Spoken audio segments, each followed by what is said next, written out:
Something seriously wrong is going on at my school. These are the weird new rules they want us to follow. Now I go to a kind of screwed up school in a smallish American town. Even though it's not that big, most people seem to have heard of it. And I know our school has a reputation in the area as being the worst. I've heard a couple of our teachers say that they think it's the worst in the country. The teachers are pretty unfair, and they hand out detentions to all of us over the smallest stuff even if we've done nothing wrong, but that's probably every school. Everything's bad, basically so. Anyway, because of how many of us come from poor families or have parents with drug or alcohol things, we get lots of visits from the regional school bosses. I don't really know what their jobs are, but I see Gary a lot, and a lot of other people who want to try to get input from us about how they can help us, what things are like at home, etc. Oh, also I'm changing names because I don't want to dox myself, so anyway, our Principal Fletcher, is pretty scared of all of them because he knows it has ass on the line. He's had the job for decades, but probably only because nobody else in the state wants it. He always gets nervous when we get visits from the regionals, even more nervous than when the police visit. But things have been getting weird. Very weird. Everything started a few weeks ago.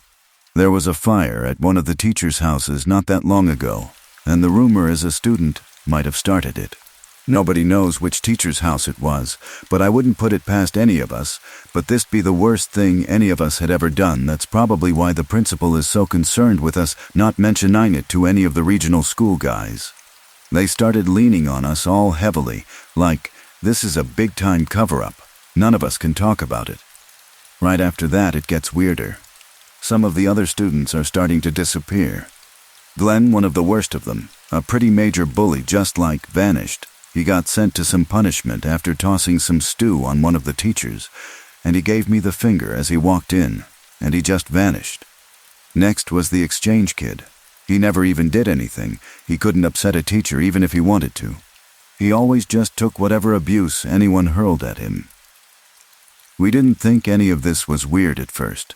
Mind you, people get expelled all the time, or sometimes parents just suddenly snap and get some sense.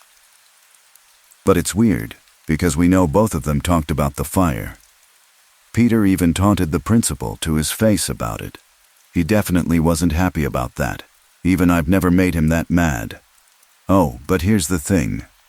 It kept happening.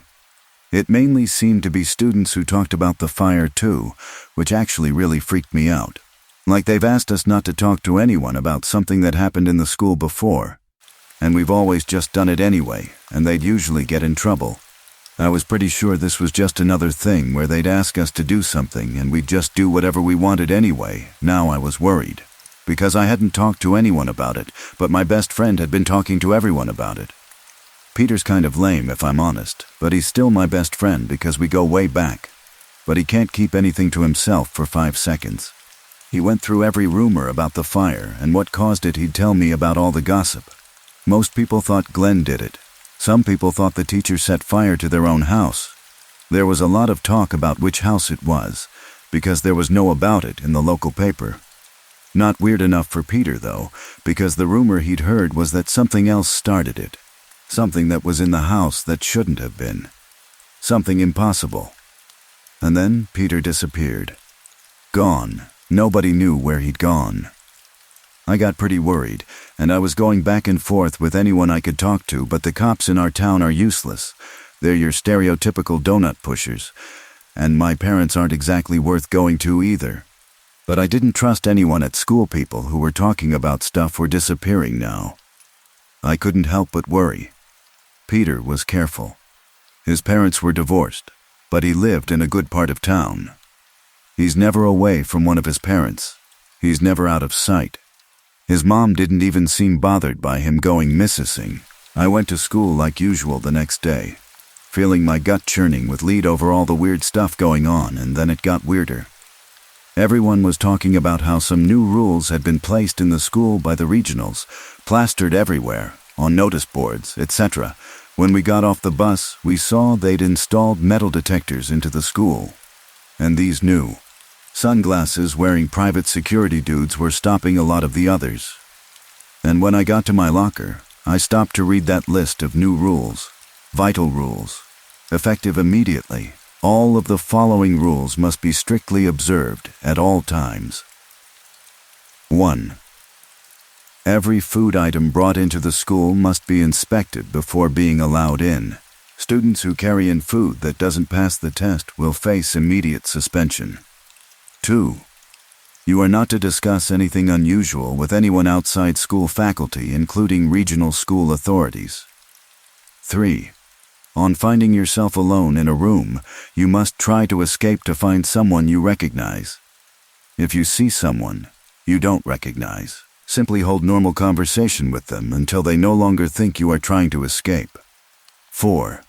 Upstairs floors are now off limits. 5. If you see a figure by the windowsill, leave it be and leave the room. 6. Period 6 is now canceled. All students will be sent home after period 5. 7. There are no fires, and there is no smoke. What the hell? Everyone was confused, but I felt sick, nauseous. I knew this probably wasn't a joke. I'd have thought it'd be a prank, or there'd be some other crazy explanation. But Peter had disappeared, Glenn had disappeared, people kept disappearing. I had a horrible feeling in my stomach that none of this was some lame exaggeration. We were in trouble. Right. Stop loitering. Come along, school's still in session, I heard my homeroom teacher saying. I noticed how tense she looked, and I noticed the new cameras that were installed. Weirdest of all, they looked shiny, good quality. We've still got some textbooks from the 80s, and the roof in some of the classrooms leaks when it rains, but these new cameras that were watching both of us were new. My blood beat hot. I went to homeroom like normal. But I couldn't shake the feeling that we were being watched and that something's going on here. Even though I don't really have any idea what's happening, I do have one clue though. When the food inspection was done, I handed up my lunch to the teacher. She took a photo of it and texted back and forth with someone, and then handed it back to me and said it was fine. But someone else wasn't so lucky, and they had to go immediately to Fletcher's office. The food that got them was some kind of meat sandwich, but they were right next to me. And that didn't smell like any meat I knew. It smelled foul. It looked different. And while the teacher needed to text to find out if mine was okay, she took one look at that, had this horrified, resigned look on her face, and sent the other guy off. What the hell is going on? Been a few days. Shit's gotten worse. I'm gonna try to keep it quick. I ran into Gary, one of the regional SCO department education thing dudes, who I don't really know what he does. When I was picking up a Slurpee and some Butterfingers the other day, I felt like asking him about all the weird shit that was going on.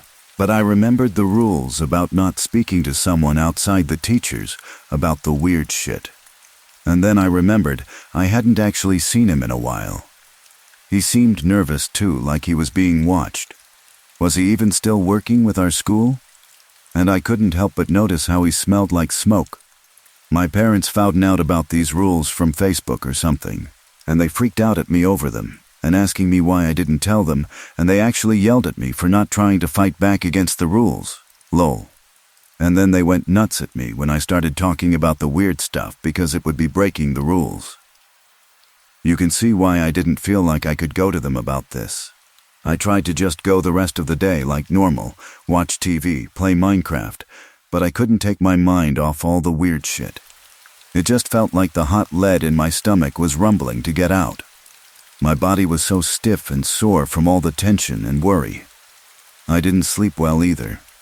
Oh yeah, I don't know if it's related, but I kept hearing tapping noises when I was trying to sleep. Probably just the tree outside my window when it gets windy. I swear it's gonna shove a branch through the wall someday. All right, so here's what happened today. In class, one of the others asked the teacher about the rules. They were the first person who'd worked up the balls to do it, so we all went silent, waiting for the teacher's answer. And the teacher looked scared too, and she actually stole these glances like she was trying to see if she was being watched. And then she just said that as long as we just followed the rules, there'd be no problems, and didn't explain it anymore. Then Wendell asked about the fire at the teacher's house. She went silent. You could tell she wasn't just bullshitting us with this answer. She was totally sincere. And she said to us, deadly serious, there are no fires, and there is no smoke. That's rule 7. Now here was the freakiest shit of all. After lunch, I went back to homeroom to try to sneak my phone out of my desk. I was really early for some reason. I dunno where everyone else was, but I couldn't go inside. You can't go in any of the rooms alone, but I did want to peek inside. Maybe I'd see something. I wouldn't be in the room, so I'd have to be safe, right? Actually, that's stupid now that I think about it. How do I even know these rules keep me safe anyway? I just know that they mean I don't get punished. So I tried to creep the door open. All I saw was bright, hot, red, flashing with orange and green. I saw the tiniest glimpse of that light for a second before I slammed the door shut. Then I saw wisps of smoke escaping from where the crack in the door had been, crawling up in the air to the roof. The smoke was thick and black and damp, like some of it brushed by my head and it felt wet after. What the hell do I do about this? I can't report that I saw a fire, and what does it even fucking mean that there is no fire anyway? My heart was pounding its way out of my ribcage, but all I could do was stand still, helpless and stupid. I can't stand still and do nothing. I'm not that smart. I wanted to try to take another peek. Maybe there'd be something else there this time. Maybe I'd see it more clearly. I couldn't forget the green. What could that be if it's not a fire? I stared a hole into the doorknob, not really weighing up my decisions so much as just trembling about the weird shit. But then our homeroom teacher came. I was too focused on the doorknob to even notice. She just opened the door, and just like that, the room was normal. She didn't even bear a glance at me. Everyone else started to come in, and we all took our seats like normal. And the day went like normal, but I was out of it. I couldn't think straight after what I'd seen. Something very wrong is going on here. When it came time to leave at the end of the day, I got out of there. I was not going to risk being caught in the room alone. But on my way out of the school building, I couldn't help but notice the cameras were all trained on me. The new cameras that our school can't afford. I couldn't help but hear how loud the yelling coming from Principal Fletcher's office was.